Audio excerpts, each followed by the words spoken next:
विधानसभा केन्द्रनि कांग्रेसनि candidate गोजाम MLA Sudeep Roy बरमानि साखाव पार्टीमुं पार्टीमानो खादुमुं फुनुगै हिमबत Congress बदल दे पार्टीमुं याक तबनाय रकनो रमै तिख्लायनायनि सानु सानै एसपीएस एफेयर बुख्लायलेख्या गोजाम एमएलए सुदीप रॉय बरमानि लांमा सासुनानि वानसुमु बानो गोराक सालो बिनि साखाव जप्रकमानि किसानि बागै काटिखा केबेंनाय बदल बाय इलेक्शननि चौमारिवो जेनी तंखा आबनि बागैनो जुदा जुदा बुखाक्ति कासुना नाई तंगु हनिबो कक सिलजे कक लामनारखा कांग्रेस ने आदं जिस तरह से हमला हुआ है भगवान की कृपा से उनकी जान बच गई।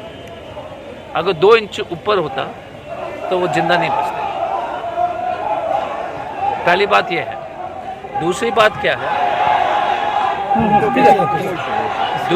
क्या है कि ये मंत्री जी सुशांत चौधरी अपने उपस्थित थे, दूसरा कैंडिडेट उपस्थित था, तीसरा सुधांशु जी जो विधायक है सुधांशु दास जो वो भी उपस्थित थे और 18 लोग का नाम हमको मिला है। क्योंकि हम सुदीप रॉय बर्मन जी के इलाज में सब लोग व्यस्त थे तो इसलिए हमको पुलिस स्टेशन आने में हल्का सा हम लोग ने टाइम लिया। बट हमारे पास वीडियो रिकॉर्डिंग इस देश में कुछ सच्चाई के ऊपर तो लोग चलना चाहिए। वीडियो रिकॉर्डिंग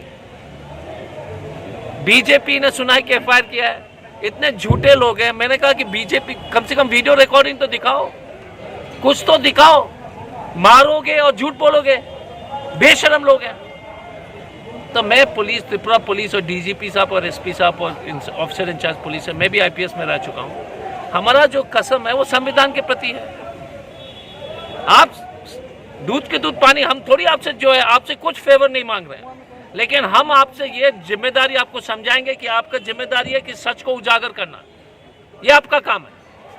आप हमको मदद एकदम मत कीजिए। हो सकता है सरकार का आपका दबाव, लेकिन दूध का दूध पानी का पानी। आज सुदीप बर्मन जी बाल बाल कल रात को बाल बाल बचा था, नहीं तो उनका जो है मुझे लगता है कि वो कुछ भी हो सकता था। बीजेपी चुनाव हार रही है, अब लगातार हमारे ऊपर हमला कर रही है। आशीष के ऊपर हमले की खबर आ रहे हैं हमारे कार्यकर्ताओं को गिरफ्तार करने के लिए, क्योंकि मानिक साहब ही हार रहा है। मैं त्रिपुरा के जनता और अगरतला जो है बरदलाई और अगरतला 6 के दोनों वोटर से एक ही अनुरोध करता हूँ। लोकतंत्र में गुंडों को जो है मुंह में से कि आज उनकी जान बच गई। आप जाकर हॉस्पिटल में उनका सीन देख लीजिए, पत्नी रो रही है, बच्ची रो रही है, सब लोग रो रहे हैं। उसका पैर इतना बड़ा हो गया है, 3-4 महीना नहीं चल पाएगा मुझे लगता है। उसका दोष क्या है कि त्रिपुरा के लिए लड़ रहा है? आशीष का दोष क्या है? और आशीष को मार दोगे, सुदीप को मार दोगे, बिरुजीत को मार दोगे, बिलाल को मार दोगे।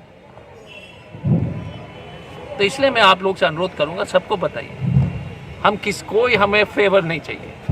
हम न्याय मांगने के लिए जो त्रिपुरा पुलिस के पास आए हैं। मुझे उम्मीद है कि आप अपने जो शपथ जो संविधान के ऊपर लिए हैं, आप उसको याद करोगे जब आप इस केस का अनुसंधान करोगे। अजय जी, आपको क्या लगता है इस हालत में चुनाव होगा तो